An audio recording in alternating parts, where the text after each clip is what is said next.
بسم اللہ الرحمن الرحیم۔ معزز ناظرین السلام علیکم۔ سبق: سب سے پہلا قتل جو واقع ہوا وہ قابیل کے ہاتھوں حابیل کا قتل تھا، اور اس قتل کا سبب عورت تھی۔ چنانچہ آج تک یہ بات مشہور ہے کہ زر، زن، زمین لڑائی جھگڑے اور قتل کا باعث ہے۔ آج کل بھی اکثر قتل عورت ہی کی وجہ سے ہوتے ہیں، اور اس کی بنیادی وجہ انکار حدیث ہے، کیونکہ حضرت آدم علیہ السلام کے ارشاد کو قابیل نے ان کی رائے کہہ کر نہ مانا، گویا پرویزیت کی بنا اس نے ڈال دی، تو نتیجہ برا نکلا۔ معلوم ہوا کہ پیغمبر کے ارشاد کو خدا کا ارشاد سمجھنا چاہیے، ورنہ نتیجہ برا نکلتا ہے۔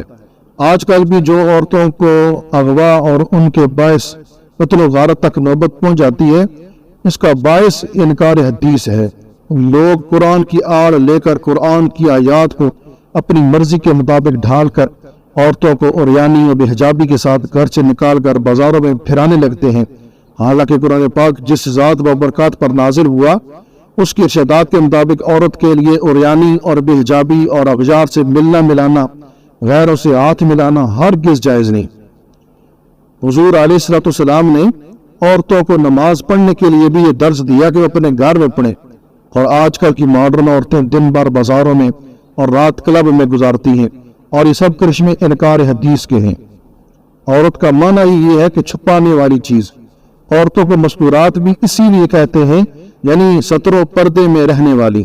لیکن آج کل میں نے لکھا ہے، یہ عورت تھی کبھی خاتون خانہ، مگر اب شم محفل ہے کلب میں، وہ عورت جو کہ تھی سر تپا عورت، نظر آتی ہے اب سب کو سب میں۔